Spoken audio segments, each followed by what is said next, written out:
Alhamdulillah, alhamdulillahilladzi hadana li hadza wa ma kunna linahtadiya laula an hadana Allah. Asyhadu an la ilaha illallah wahdahu la syarika lah wa asyhadu anna Muhammadan abduhu wa rasuluhu la nabiyya ba'dahu. Allahumma shalli ala Muhammad wa ala alihi wa ashabihi ajma'in, amma ba'd. Bapak-bapak, ibu-ibu, hadirin hadirat sekalian yang berbahagia. Pertama, mari kita selalu panjatkan puji syukur kehadirat Allah Subhanahu wa taala atas segala nikmat yang telah diberikannya kepada kita semua, khususnya nikmat iman dan Islam. Bapak-bapak, ibu sekalian yang berbahagia, langsung saja untuk mempersingkat waktu tutup poin. Tadi sudah disampaikan oleh pembawa acara bahwa malam hari ini kita memulai tema tentang toharoh. Dan tema toharoh itu al-ibadah, tema fikih ibadah itu pertama dimulai dari at-toharah. Dan at-toharah ini pun juga cukup banyak, nanti ada beberapa pertemuan kita akan mengkaji terkait dengan at-toharah. Bapak-bapak, ibu sekalian yang berbahagia, apa pengertian dari at-toharah itu? Toharah itu apa?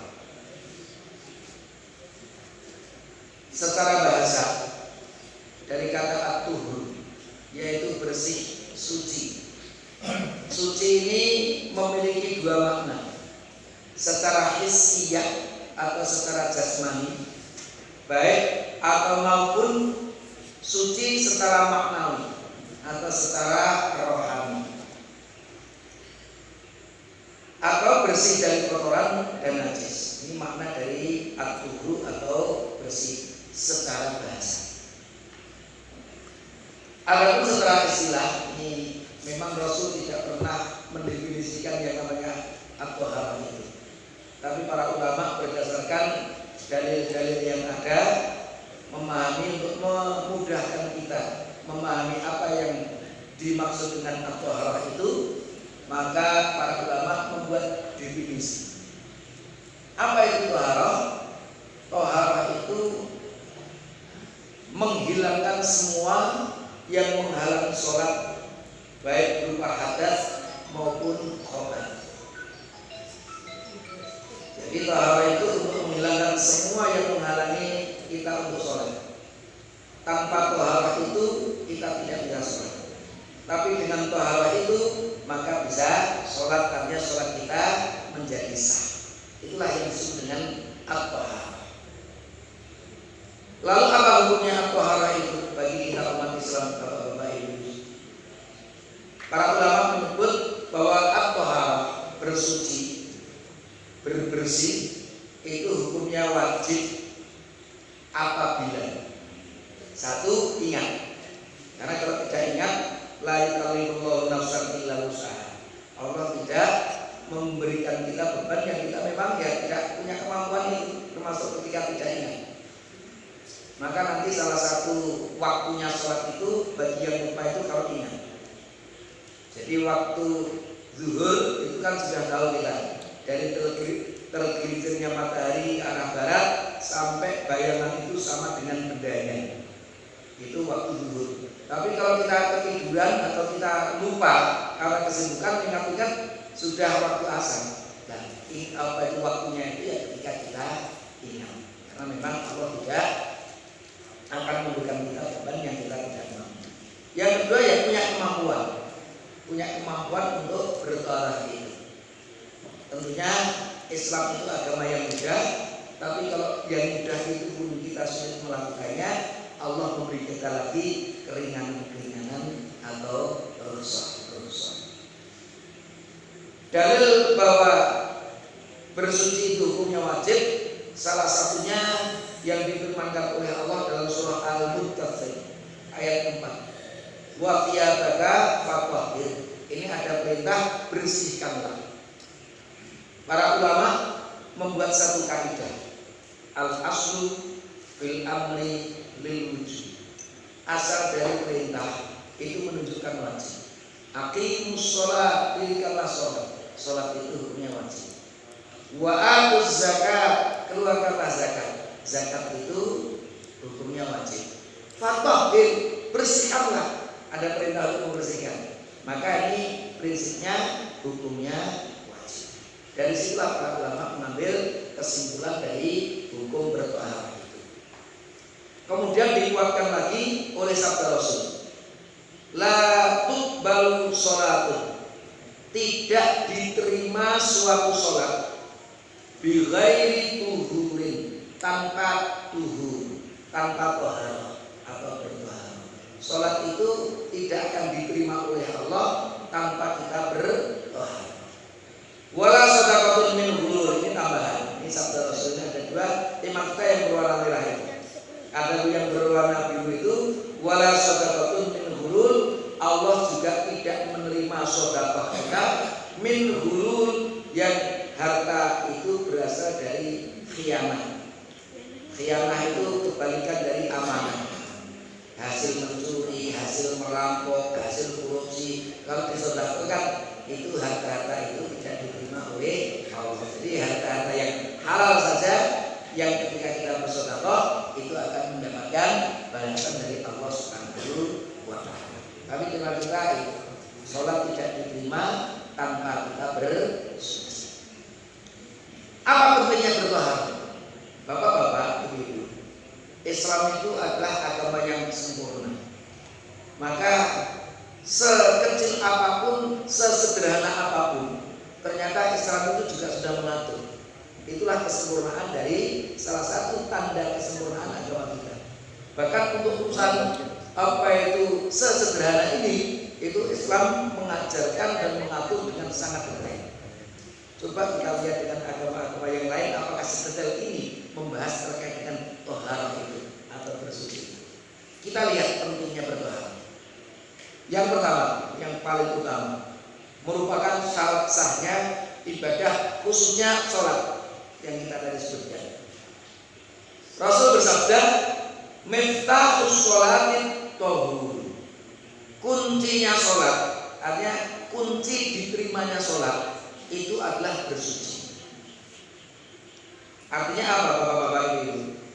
Bayangkan kalau ruangan kita ini kan ada pintunya, dan pintunya itu ada kuncinya. Kalau kuncinya ditutup, kita nggak bisa masuk.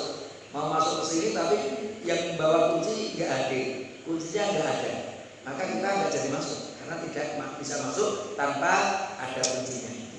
Dan demikian juga kita ketika masuk menuju sholat itu kita nggak bisa masuk ke sholat ini. Kuncinya apa? Kuncinya toharoh itu. Artinya kita bertoharoh itu seakan-akan kita punya kunci untuk masuk ruangan ini. Punya toharoh berarti kita punya kunci. Nggak punya toharoh kita kehilangan kunci. Itulah makna dari miftahus sholati at-tahur. Wa tahrimuhan takbir, dan pengharamannya itu adalah dengan takbir. Maka sholat itu dimulai dengan takbiratul ihram. Apa artinya ihram? Takbir itu fungsinya untuk mengharamkan. Mengharamkan yang sebelumnya boleh. Kita ngobrol boleh kan?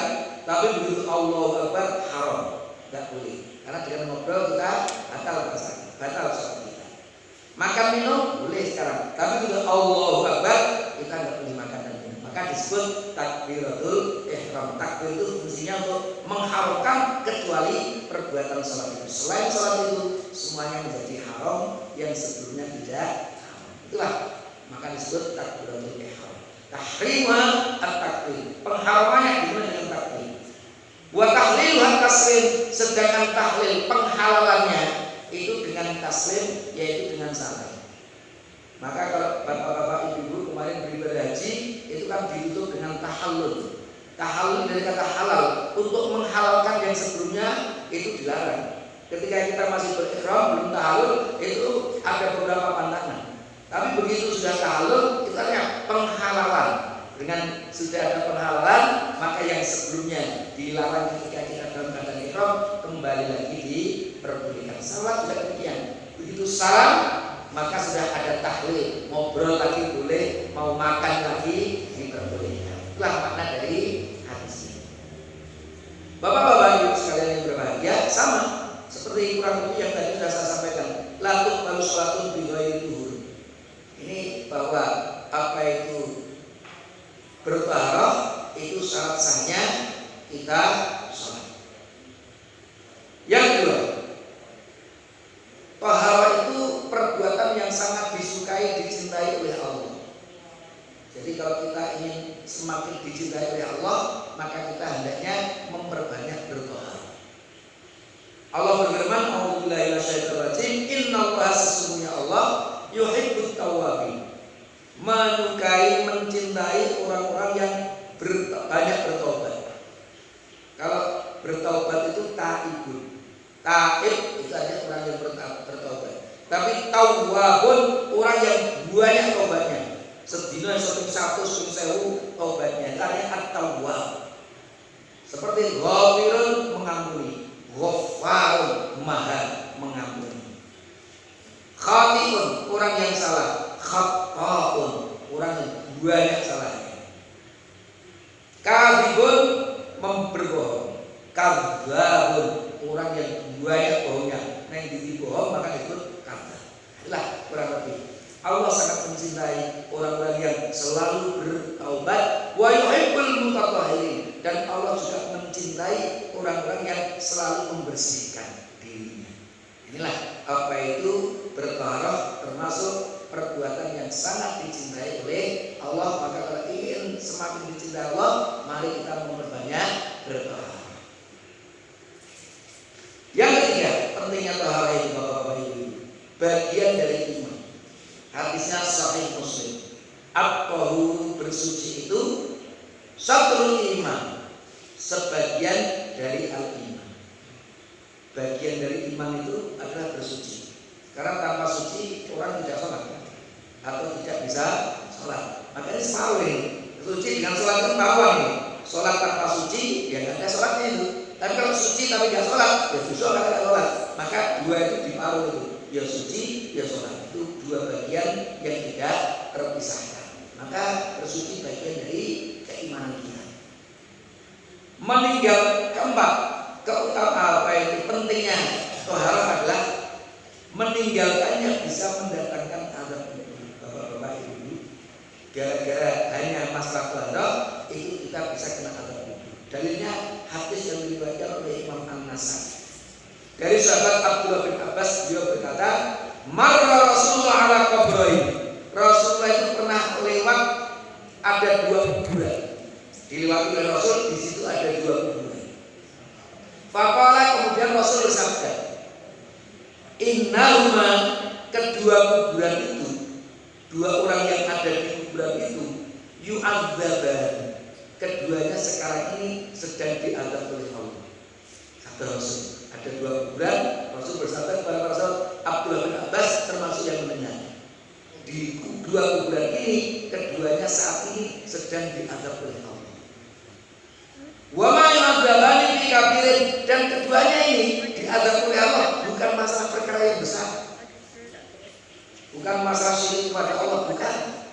Amma hadza, adapun yang satu kuburan ini, fakana la yastanzilu min bauli, karena dia tidak membersihkan, tidak bertaharah setelah buang air. Gara-gara buang air setelah itu tidak mau bertaharah, menjadikan dia kena siksa sumur. Ini keterangan dari Rasulullah Sallallahu Alaihi Wasallam. Jadi pentingnya kita memahami bertaharah, karena ternyata kalau kita tidak benar dalam hal ini, bisa gara-gara sesepele itu kita nanti bahkan diazab di kuburan. Nauzubillahi min dzalik. Bapak-bapak, itu tadi beberapa dalil yang menunjukkan betapa pentingnya kita memahami dan mengamalkan yang namanya taharah. Sekarang kita menuju macam-macamnya. Taharah itu memang bermacam-macam, tidak hanya satu macam. Secara umum para ulama membagi menjadi dua. Yang pertama taharah batinah, bersuci secara batin atau disebut maknawiyah. Yang kedua taharah zahirah atau hissiyah, ini secara jasmani, Jadi ada bersuci secara rohani, ada bersuci secara jasmani. Tentunya yang kita kaji nanti bersuci secara jasmani. Tapi salah satu bagian dari bersuci itu bersuci secara rohani, thaharah batinah. Itu juga sangat penting Bapak-bapak Ibu. Tapi temanya bukan tema kita sekarang ini. Apa thaharah batinah itu? Membersihkan hati dari dosa dan kemaksiatan. Bagaimana kalau kita banyak berbuat dosa, banyak berbuat maksiat? Pembersihnya adalah dengan bertobat. Rasul bersabda, kullu bani Adam khata'un. Setiap bani Adam itu banyak dosanya. Dan yang paling baik dari mereka yang banyak dosanya, at-tawwabun, mereka yang banyak bertobat. Maka orang yang dosa bermaksiat, maka harus memperbanyak bertobat kepada Allah. Ini cara membersihkan dari dosa-dosa. Kalau kita punya kotoran syirik, itu harus dibersihkan. Dengan apa? Dengan tauhid, mengesahkan Allah, tidak menyebutkan dengan yang lain. Ragu, ini terkait dengan iman Bapak-bapak Ibu, haram. Seorang muslim kok ragu, janjane surga itu nek ora iki. Ojo-ojo aku wis pas salat, berarti ra nek surga ra nek neraka kok. Kok jurna auzubillah. Jadi seorang muslim harus benar-benar yakin 100%, tidak ada 0,sekian% pun keraguan enggak boleh. Dengan adanya keraguan sedikit pun rusak lagi namanya iman itu. Maka bagaimana membersihkannya? Dengan benar-benar 100% yakin. Khususnya rukun iman itu harus kita yakini, jangan sampai ragu. Karena kadang-kadang meragukan, kalau wis tahu ning akhirat bahaya cerita tentang akhirat, ya jangan seperti itu. Yang keempat, dengki. Dengki itu juga penyakit hati. Bagaimana menyembuhkannya? Dengan mencintai saudaranya. Semakin kita bisa mencintai saudara kita, kebencian itu semakin mudah.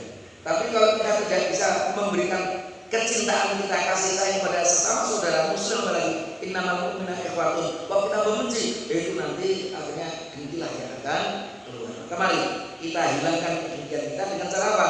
Mari semakin mencintai saudara kita sesama muslim.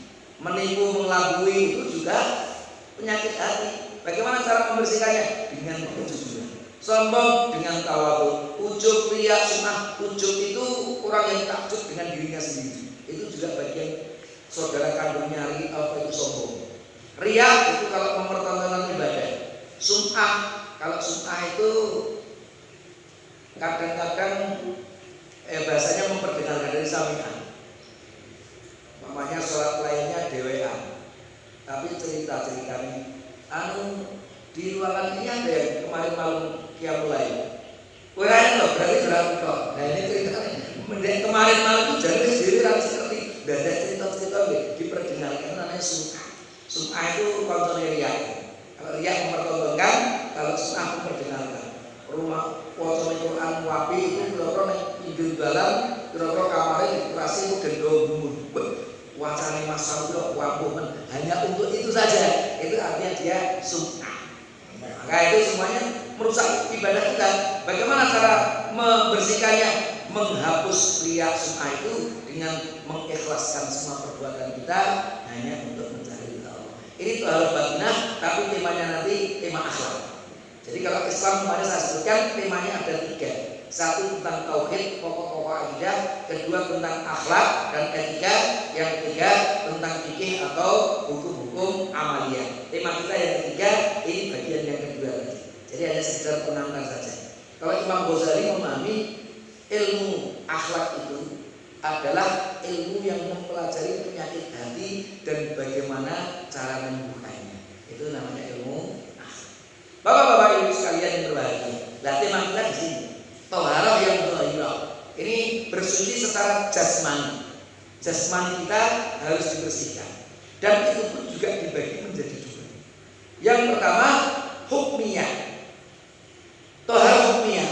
Ini artinya kita bersuci dari hadas.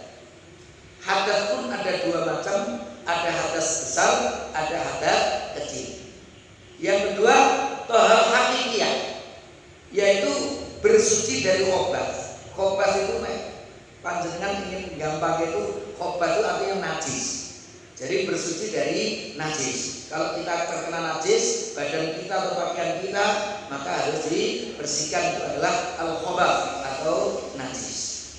Jadi ada dua macam ini, nanti dua-duanya akan kita pelajari satu per satu. Ini kalau kita gambarannya bagiannya seperti ini, bersuci itu jenisnya apa? Ada hakikiyah, ada hukmiyah. Hakikiyah itu nanti adalah bersuci dari najis, hukmiyah bersuci dari hadas. Najis itu nanti ada yang najis ringan, ada yang najis sedang, ada yang najis berat. Sementara hadas itu ada hadas kecil dan juga ada hadas besar. Ini nanti juga akan kita pelajari secara lebih detail satu per satu. Dipercikkan, dicuci, kecil dengan wudu, kalau hadas besar dengan mandi wajib. Kalau kita berhadas kecil harus wudu, tanpa wudu sholat tidak sah. Tapi kalau kita berhadas besar harus mandi wajib, wudu tok ora cukup, harus mandi wajib. Itu berarti kita sedang berhadas besar seperti dalam keadaan junub. Itulah kurang lebih bagiannya, nanti akan kita bahas satu persatu. Ini salah satunya nanti kalau wudu dan mandi ora iso, ya ada rukshohnya yaitu bertayamum. Nanti masing-masing itu akan kita kaji secara lebih detail satu persatu. Sekarang Bapak-bapak Ibu, kita menuju kepada macam-macam air. Yang pertama, jenis air itu ada yang tahirun fi nafsihi wa mutahhirun li ghairihi. Suci untuk dirinya dan juga mensucikan yang lainnya. Jadi bahasanya ini jenis air yang suci juga mensucikan. Jadi air ini boleh karena suci bisa diminum, bisa dipakai untuk mandi dan gitu. Itu karena suci dan mensucikan. Contohnya apa? Air yang jatuh dari langit atau air hujan. Ada yang terbit dari bumi, artinya yang apa itu berasal dari mata air. Yang masih tetap belum berubah keadaannya, artinya sejak diciptakan oleh Allah belum berubah keadaannya, masih alami. Seperti air hujan, air laut, air sumur, air es, tapi yang sudah hancur. Karena kalau masih berupa es kan jauh dulu, esnya dihancurkan dulu, baru bisa untuk berwudu. Air embun atau air yang keluar dari mata air itu termasuk yang bisa digunakan untuk alat bersuci. Bapak-bapak Ibu, ini tadi kita masih membahas air yang paling istimewa, yaitu suci dan juga bisa digunakan untuk mensucikan. Seperti air-air yang tadi kita sucikan. Kemudian perubahan air yang tidak menghilangkan keadaan atau sifatnya suci dan mensucikan. Walaupun perubahan itu terjadi pada salah satu dari tiga sifatnya, warnanya, atau rasanya, atau baunya. Jadi ada warna berubah, bau berubah, atau rasa berubah, tapi tetap suci dan mensucikan. Itu bisa. Apa itu perubahannya? Satu, karena tempatnya, seperti air yang tergenang atau mengalir di batu belerang, mungkin itu bercampur sedikit dengan belerang. Kalau ini kita ke mana dia yang berapa itu, mungkin ada air yang bercampur belerang, itu untuk wudu masih bisa. Itu masih dalam keadaan mutlak bisa dijadikan untuk bersuci. Berubah lama tersimpan seperti air kolam. Meskipun sebagian ulama mengatakan itu makruh itu masih bisa digunakan. Mungkin itu lama tersimpan di kolam. Kolamnya itu sudah lama di dalam kolam itu, tapi tentunya tidak tercampur dengan najis. Berubah karena sesuatu yang terjadi padanya, karena ada ikan, mungkin kena kelai ikan seperti itu, atau mungkin juga kena dedaunan rodong hijau sidik. Kenapa? Karena itu terpengaruh dengan daun-daun hijau, kemudian rodong hijau sidik. Tapi hijaunya bukan hijau najis, tapi hijaunya karena dedaunan itu masih bisa disebut suci dan mensucikan. Apa berubah karena tanah yang suci? Seperti kalau di sungai pas orang hujan itu jernih, pas hujan deras itu malah budak. Jadi budaknya itu karena itu tanah-tanah yang prinsipnya tanah itu juga suci, maka itu masih bisa suci dan mensucikan meskipun agak keruh. Pas kena hujan itu kan banyak kalengnya kalau sungainya itu agak keruh, tapi keruhnya hanya bercampur dengan tanah, yang tanah itu prinsipnya suci, sehingga tidak berubah, tetap bersuci dan mensucikan. Yang kedua, jenis air di bawahnya. Air itu suci, tapi tidak bisa kita gunakan untuk bersuci. Berwudu nggak bisa, untuk mandi wajib tidak bisa. Thahirun min nafsihi wa thahirun li ghairihi. Suci untuk dirinya dan tidak bisa mensucikan yang lainnya. Zatnya itu suci, boleh diminum, tapi tidak bisa digunakan untuk wudu, untuk mandi, tidak bisa, mandi wajib tidak bisa. Termasuk apa ya? Contohnya, air yang telah berubah salah satu sifatnya karena bercampur dengan sesuatu benda yang suci selain dari yang tadi sudah kita sebutkan. Mungkin dedaunan atau tanah atau mungkin telek ikan, itu kan masih bisa suci dan mensucikan. Tapi ini sudah bercampur dengan teh. Nah, itu yang disediakan untuk kita minum itu suci itu. Karena baju kita, karena pakaian kita, orang tidak menjadikan wudu kita batal. Tapi yang kita kemudian batal wudunya yang air teh itu juga salah. Itu suci, tapi tidak bisa digunakan untuk bersuci. Air kopi, air susu itu sama. Maka nanti kalau mandi wajib jangan mandi susu, malah rasa nanti. Apa itu mubazir tulah gitu. Dan malah rasa suci, harus air yang mutlak. Mentang-mentang ini air kopi mahal ini, ya malah tidak bisa untuk mensucikan. Dianggap belum mandi berarti. Kalau mandi wajibnya tadi dari air kopi, nanti harus dibilas dengan air yang suci dan mensucikan. Yang kedua, air pepohonan, seperti dari air nila, atau air kelapa, degan itu kan banyak airnya itu. Wah, kita wudu dengan air degan tidak bisa. Itu suci, tapi tidak bisa dijadikan untuk bersuci. Ini kalau kita sudah tahu kan, oh, ini raulai. Ini aqua bersih itu boleh. Tapi kalau nanti saya apa itu, javana itu kan berarti teh itu nggak boleh tadi. Itu kan apa itu suci, tapi tidak bisa digunakan untuk alat bersuci. Jenis yang ketiga adalah air yang najis. Jadi alma an-najis, yaitu air yang sudah berubah salah satu sifatnya, entah itu warnanya, atau itu rasanya, atau itu baunya, salah satu dari tiga itu. Apalagi kok tiga-tiganya berubah, karena apa? Karena najis. Air ini tidak boleh dipakai lagi, baik airnya sedikit maupun banyak, hukumnya itu seperti najis itu. Jadi kalau ada air, namanya bak ulah itu ya, tahu-tahu ada kotoran manusia paling kalau sebar di situ, apa itu bajunya ya muning-muning begitu, diambu ya muning, tapi kotoran manusia berarti air ini sudah berubah rasanya, sudah berubah warnanya, juga sudah berubah baunya oleh najis.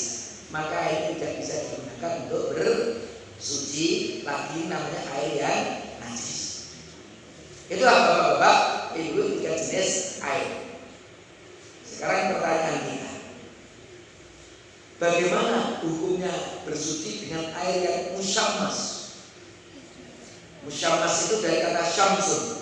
Syamsun itu matahari. Air musyammas itu air yang terkena sinar matahari. Itu secara bahasa begitu. Tapi secara istilah, ya tentunya kalau tempatnya itu bukan bejana dari emas atau perak, yaitu air yang terjemur oleh matahari dalam bejana, tapi selain bejana emas atau perak, loyang, stainless, kan itu namanya. Kalau perak atau bejana emas itu boleh. Kalau bejana ini bejana emas, kena sinar matahari, untuk boleh nggak? Boleh, nggak ada masalah. Itu maksud dari yang musyammas itu bejananya, bukan dari apa itu emas dan dari perak. Nah, pendapat para ulama terkait dengan bersuci, berwudu umpamanya dengan air musyammas tadi, airnya terkena panas matahari, padahal ini dari stainless atau dari aluminium ini, baknya ini. Nah, ini boleh nggak? Ternyata mayoritas ulama Hanafiyah, ini murid-muridnya Imam Abu Hanifah yang banyak di Baghdad sana.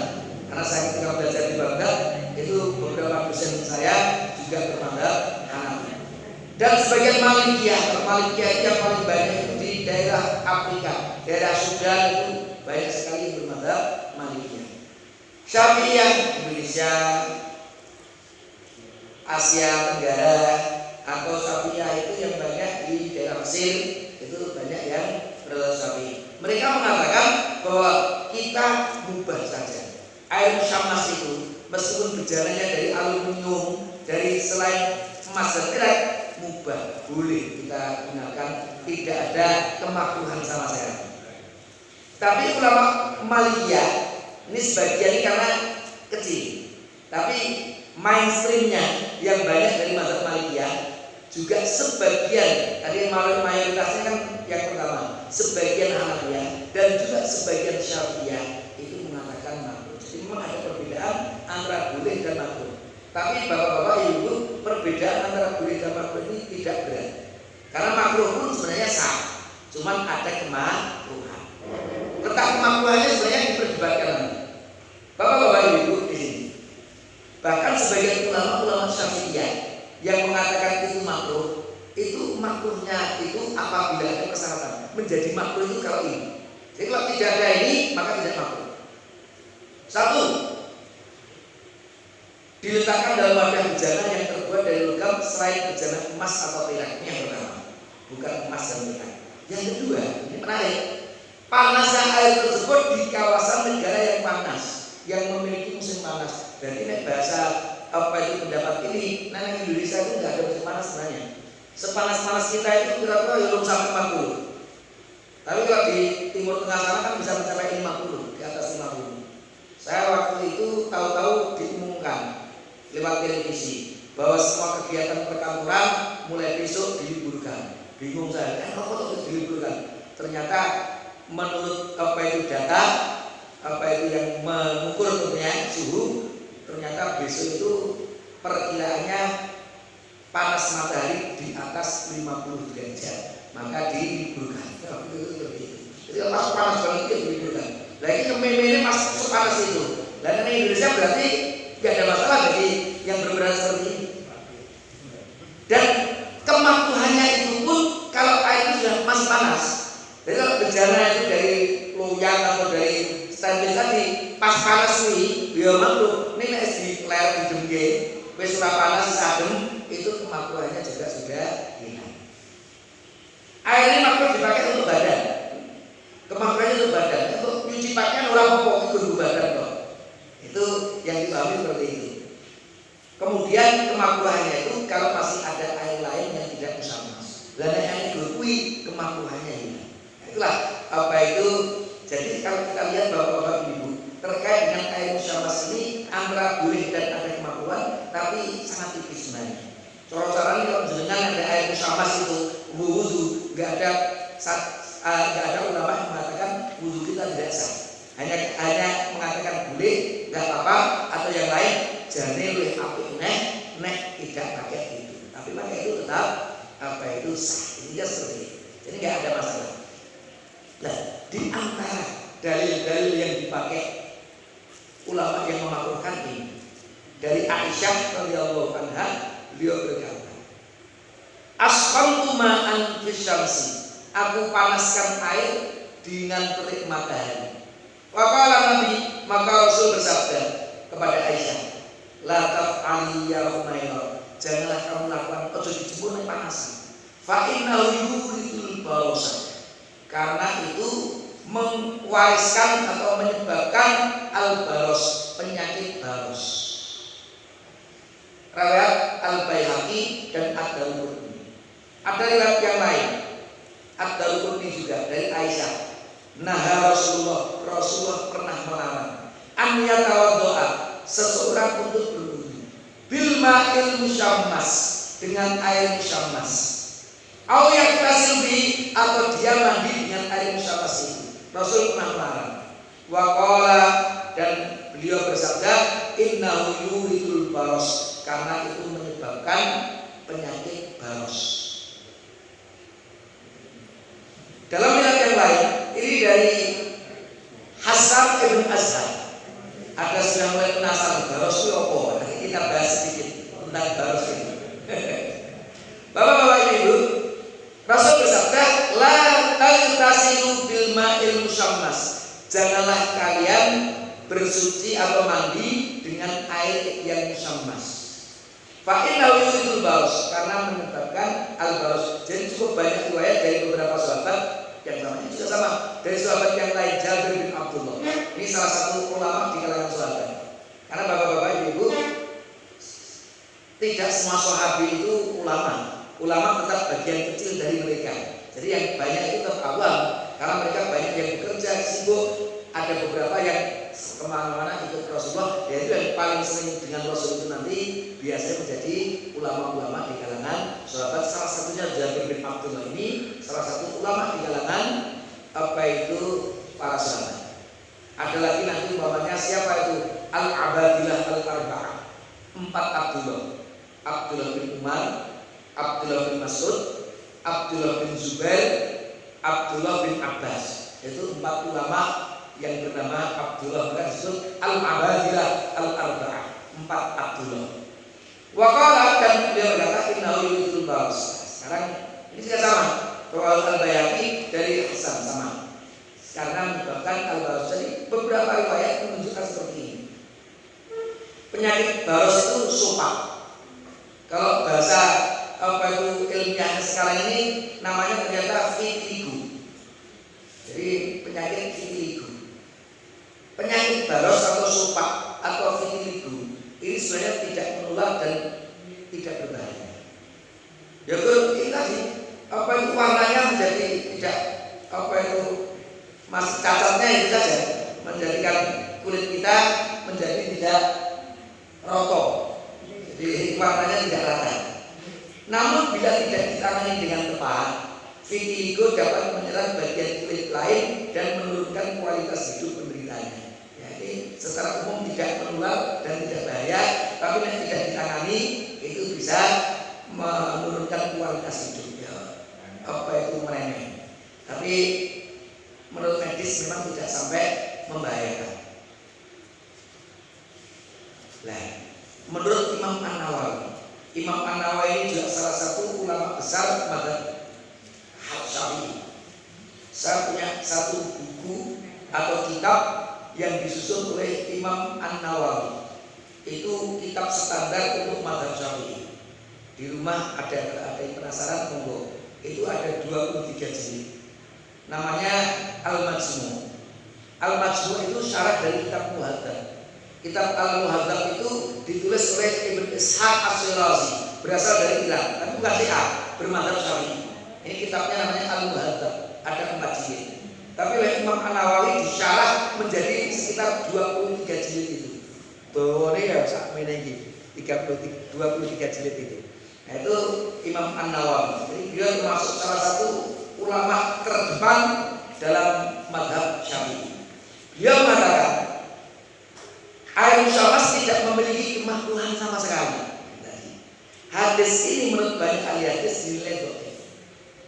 Kalau saya tadi baca Syekh Al-Albani melihat hadis ini apa? Dia mengatakan dhaifun jiddan, sangat lemah hadis ini, termasuk hadis yang sangat lemah. Maka saya katakan hadis ini derajatnya diperdebatkan oleh para ulama hadis. Ada satu kaidah dalam ilmu hadis, al-jarhu muqaddamun ala ta'dil. Jadi jarh itu lebih diutamakan dari ta'dil. Ta'dil itu menganggap baik, jarh itu mencela. Ada yang mencela hadis, ada yang menganggap baik. Untuk kehati-hatian kita melihat yang mencela hadis ini. Contoh-contohnya, ada seorang murid itu dinilai oleh satu guru, itu nilainya 8. Tapi oleh guru yang kedua guru 6. Itu janjinya nilainya 8. Nah itu kalau untuk kehati-hatian, janjinya nilainya guru 6 kira-kira itu. Sing 8 itu ya mungkin rada belum bukir sih, kira-kira begitu. Jadi yang untuk kehati-hatian dinilai yang lebih rendah. Dalam ilmu hadis begitu. Kalau ada yang mengatakan hasan atau dhaif, untuk berhati-hati itu dilakukan, ya dikuatkan jalannya itu tadi. Ilatnya atau sebabnya setelah diadakan riset oleh beberapa ahli kesehatan tidak terbukti menyebabkan baros atau sopak itu. Itu menurut penelitian seperti itu, sehingga mengatakan bahwa jadi orang menyebabkan, sehingga menguatkan bahwa hadis tadi bukan dari Rasul atau hadis yang dhaif. Di sini letak perbedaan para ulama boleh atau makruh itu. Bagaimana hukumnya air mustakmal? Bapak-bapak ibu, air mustakmal itu apa? Air mustakmal itu air yang habis dipakai itu bersuci. Jadi bertinggu bersuci, oleh nggak tinggunya? Kira gitu. Ada namanya air mustakmal. Bertinggu bersuci, tinggunya. Boleh nggak? Air mustakmal adalah air yang habis digunakan untuk bersuci dari hadas ataupun khobar. Hadas itu bisa kecil, yaitu kalau orang tidak punya wudu dia berwudu. Kalau hadas itu besar, dia harus mandi wajib karena junub namanya. Apa khobar? Khobar itu kalau seseorang terkena najis, terkena umpamanya liur anjing, itu berarti terkena khobar. Nah orang bersuci apa itu habis terkena itu tadi, itu boleh nggak digunakan lagi? Hukumnya air mustakmal. Yang pertama, apabila air tersebut berubah rasa atau warna atau baunya dengan sesuatu yang najis, maka tidak bisa digunakan untuk bersuci lagi. Sudah bercampur dengan obat. Habis ada orang BAB, nah, kemudian habis itu menggunakan untuk bersuci lagi, sisa ini jadi mampu sitik ya, nah, karena habis digunakan untuk itu. Ini berarti ada perubahan rasa atau warna atau bau dengan yang najis. Maka air mustakmal seperti ini benar-benar tidak bisa lagi digunakan untuk bersuci. Yang kedua, apabila tidak berubah warna atau rasa atau baunya dengan sesuatu yang najis. Di sini para ulama berbeda pendapat. Kalau ini warnanya itu berubahnya bukan karena yang najis. Kalau yang berubahnya karena najis tidak bisa dipakai. Tapi kalau perubahannya itu bukan dari unsur najis, maka mereka berbeda pendapat. Yang pertama, menurut ulama-ulama Hanafiyah boleh tanpa ada kemakuan sama sekali. Ulama-ulama Malikiyah boleh tapi makruh untuk bersuci dari hadas dan tidak makruh untuk bersuci dari obat.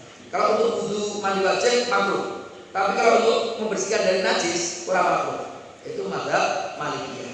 Yang rajih pendapat yang pertama, karena dasarnya kaidah umum air itu hukumnya suci sampai berubah kesuciannya menjadi tidak suci. Prinsipnya. Lah, ada dalil bapak-bapak ini penguatnya ini. Kita bisa memahami. Sekarang kita lihat. Hadisnya diriwayatkan oleh Abu Dawud. Diriwayatkan oleh Abu Dawud dari Ubaidillah bin Abdullah bin Rafi' bin Khudais an Abi Sa'id Al-Khudri, dari sahabat Abu Sa'id Al-Khudri radhiyallahu anhu. Annahu qila, dikatakan li Rasulillah kepada Rasul. Jadi sahabat Abu Sa'id Al-Khudri itu bercerita bahwa ada orang yang bertanya kepada Rasul, ana tawaddu min bi'ri budha'ah. Wahai Rasul, apakah kita bisa bersuci dari bi'r? Bi'r itu sumur atau kolam. Budha'ah. Bisa enggak wahai Rasul kita bersuci dari kolam atau sumur budha'ah? Apa itu sumur budha'ah atau kolam budha'ah ini? Wahia, yaitu bi'run, kolam atau sumur kecil, yutrahu fiha al-haidu, yang haid wanita itu dibuangin yang perempuan. Walahul kilabi, daging-daging anjing selalu dibuangin yang perempuan. Wanaknu, anaknu itu barang-barang yang berbau busuk. Terus bosok, panganan bosok itu anaknu, itu yang dibuangin yang perempuan. Wahai Rasul, wih kolam wih buang menurut Rasul, boleh nggak bersuci? Ini hadis yang diriwayatkan oleh Abu Dawud. Para ahli hadis tidak memperdebatkan terkait sanadnya. Ini bisa dijadikan dasar hukum. Apa sabda Rasul? Faqala Rasulullah, maka Rasul bersabda, al-ma'u tahurun, air itu suci. La yunajjisuhu syai'un, tidak ada sesuatu yang bisa membuatnya najis. Jadi Rasul mengatakan air itu selamanya suci, tidak bisa berubah menjadi najis. Maksudnya asalkan tidak berubah warna atau bau atau rasanya.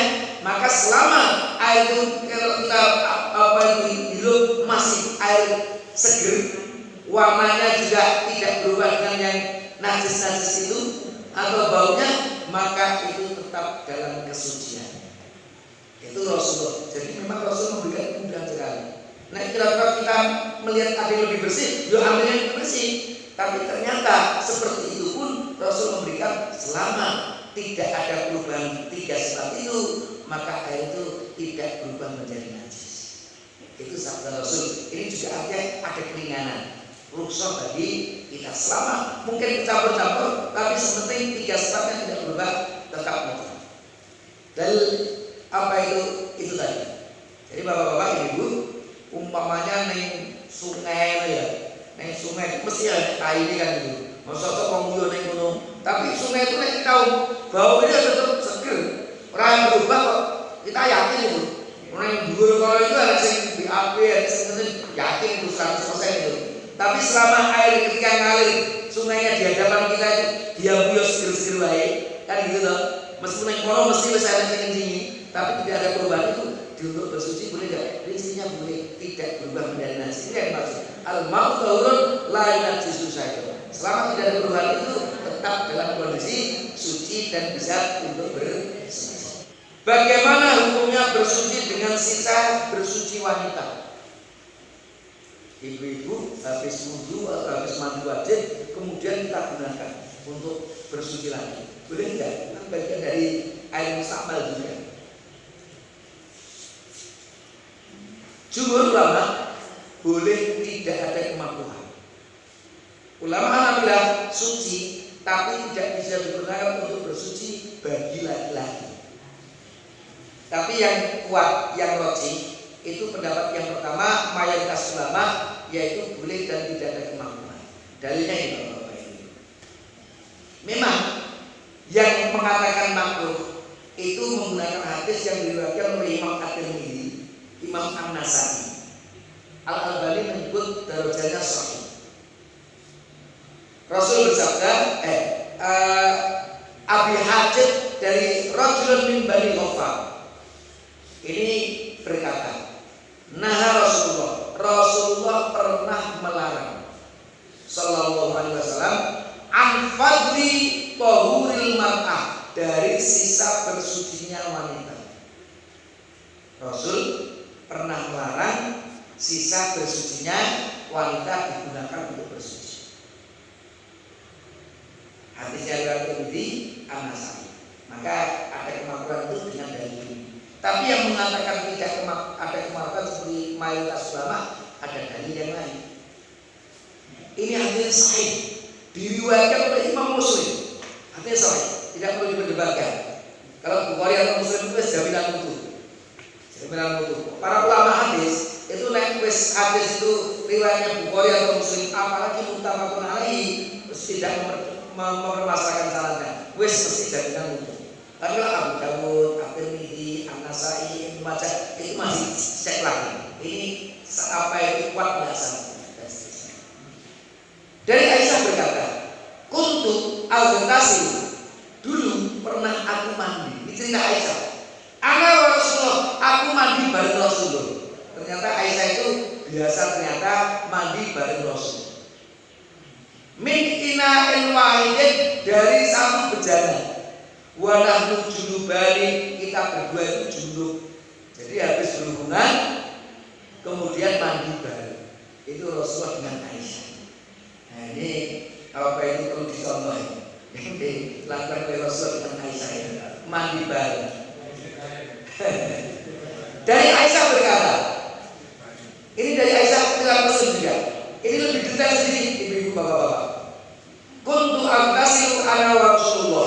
Aku dulu pernah mandi bersama Rasulullah min ina'in wahidin, dari satu bejana baini wa bainahu. Saya dengan dia itu langsung dari satu bejana itu berdua langsung. Orang Aisyah dulu dan Rasul tidak, tapi dua-duanya bareng. Baini wa bainahu. Fayu badiruni hatta aku, kemudian Rasulullah sering rebut gayung itu sering kalah rebutan dari Rasulullah, sehingga Aisyah mengatakan dakli Rasul, bahwa aku ganti jaluk gayu itu, rebutan gayu.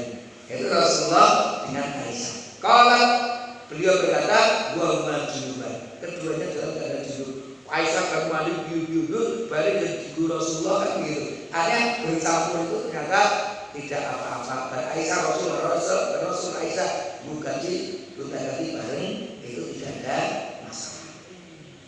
Yang menarik ini ada lagi yang lebih detail lagi. Hadisnya diriwayatkan oleh Abu Dawud dari sahabat Abdullah bin Abbas. Ini juga anak paman Rasul, ponakan Rasul. Salah ba'du azwajin Nabi. Kalau ini lebih itu umum.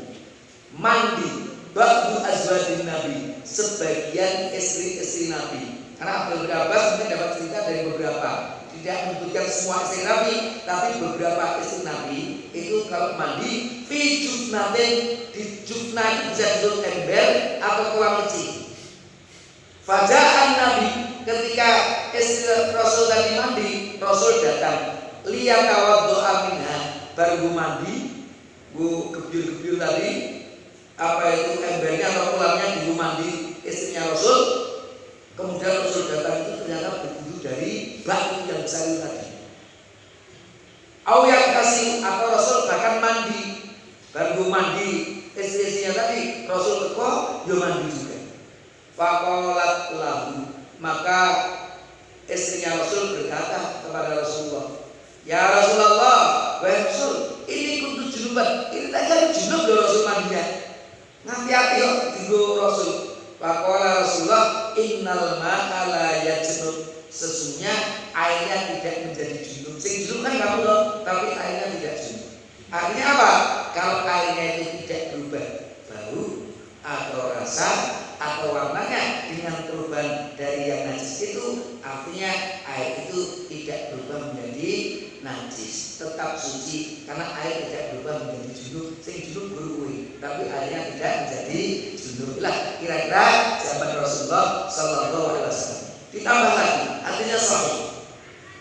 Bukhari dari Nafi dari Abdullah bin Umar. Ini kalau dalam ilmu mustalah hadis, ini termasuk as-silsilah ad-dahabiyah. Silsilah dahabiyah itu rantai emas. Apa tuh artinya rantai emas itu? Rantai emas itu sangat kuat, hadisnya ahad. Tapi kalau dari Nafi, dari Abdullah bin Umar, dari Rasulullah, itu rantainya emas. Hadis ahad tapi bagian paling kuat, kira-kira begitu, rantai emas. Maka disebut as-silsilah ad-dahabiyah. Hadisnya sangat kuat, apalagi diriwayatkan oleh Imam Bukhari. Ini juga jaminan mutu. Karena rijal wan nisa, dulu di zaman Rasulullah itu para laki-laki dan para wanita yang tawaddu'una fi zaman Rasul, mereka semuanya berwudu di zaman Rasul jaminan bareng. Jadi airnya itu biasa bu, wanita kemudian untuk laki-laki, untuk wanita, untuk laki-laki itu biasa di zamannya Rasulullah Sallallahu Alaihi Wasallam. Itulah bapak-bapak ibu terkait dengan air yang habis digunakan oleh wanita.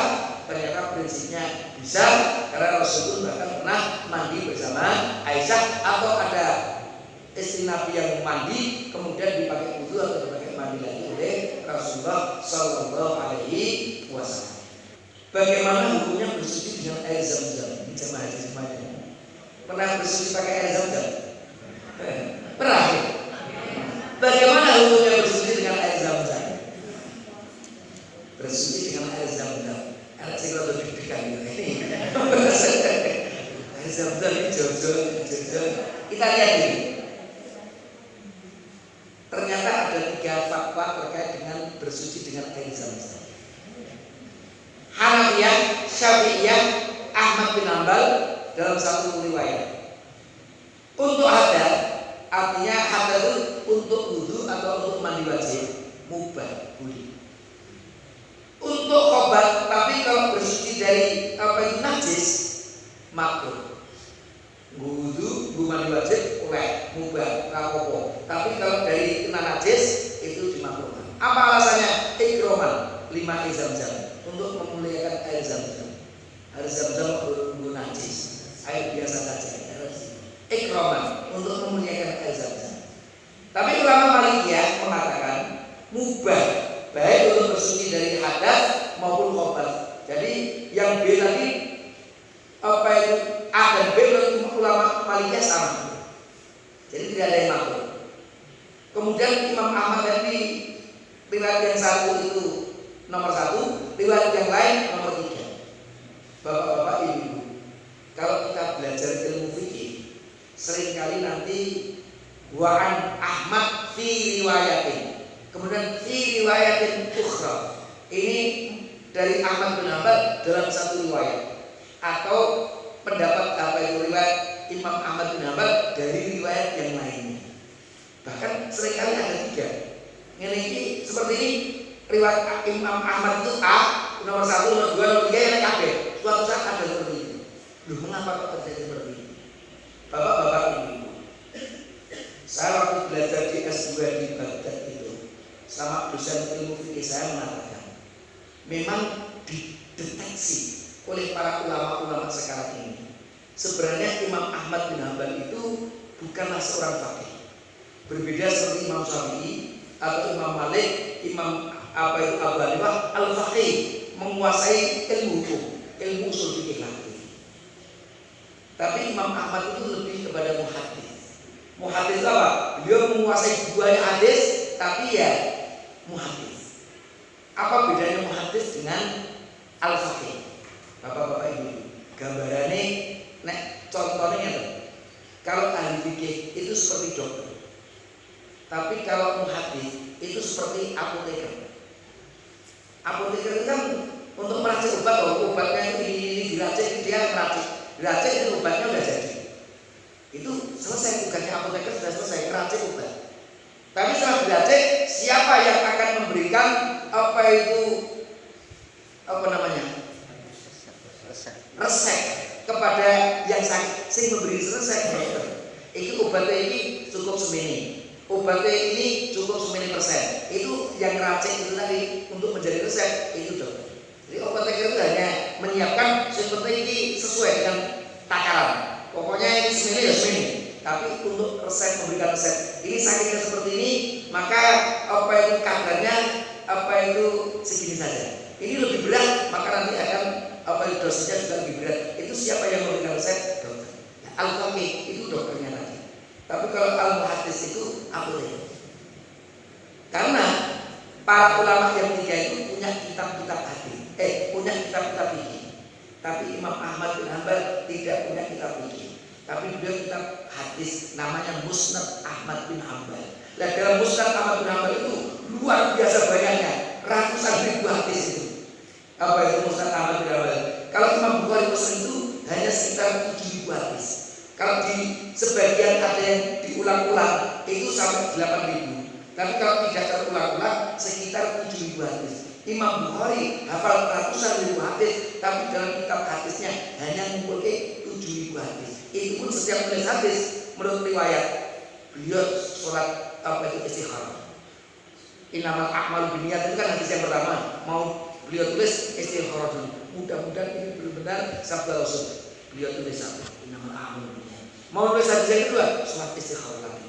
Itu Imam Bukhari. Saking ingin berhati-hatinya, setiap hadis yang mau ditulis dimulai dengan istikharah. Mudah-mudahan ini benar-benar sabdanya Rasulullah Sallallahu Alaihi Wasallam.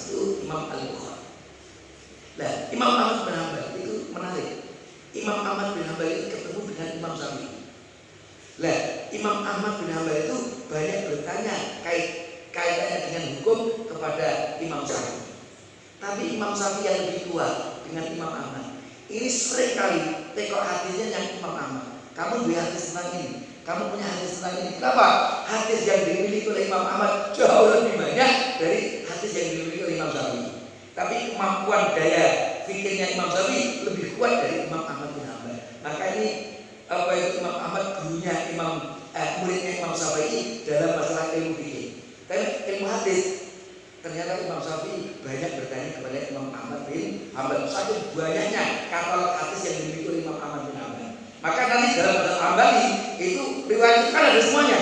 Setelah dicek itu, nek hadis ini diriwayatkan, oh itu berarti hukumnya A. Ini nek nganggo riwayat ini, hukumnya berarti B.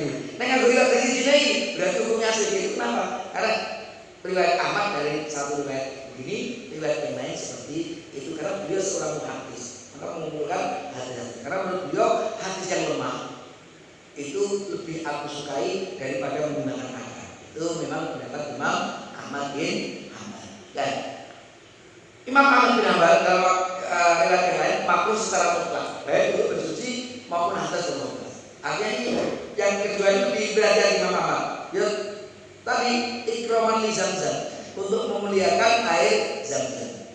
Tapi para ulama menyebut yang rajih. Rajih itu yang kuat. Itu pendapat yang kedua, bahwa untuk khobas maupun hadas itu prinsipnya boleh, tidak ada kemampuan sama sekali. Wah, jamaah, aman berarti. Ternyata mazhab yang paling kuat itu mazhab yang kedua. Apa ini? Karena apa? Begini bapak-bapak. Prinsipnya Rasul mengatakan air itu suci dan bisa digunakan untuk bersuci. Rasul tidak menyebutkan apa airnya. Air itu suci dan tidak digunakan untuk bersuci. Termasuk air Zamzam, kemutlakan air itu. Tidak perlu dibedakan. Air dari sungai itu juga insya Allah suci. Air dari sumur juga suci. Sama-sama sucinya. Tidak perlu dibedakan. Semua yang suci bisa untuk bersuci, bisa untuk dikonsumsi dan juga bisa digunakan untuk bersuci. Memang ada satu tema lagi tentang air dua kulah, tapi ya insya Allah di waktu yang lain. Untuk pertemuan yang akan datang saja. Setelah ini kita akan membahas najis. Apa itu najis, macam-macamnya, termasuk nanti apa saja yang termasuk najis itu. Nanti akan kita bahas satu persatu. Itulah bapak-bapak ibu.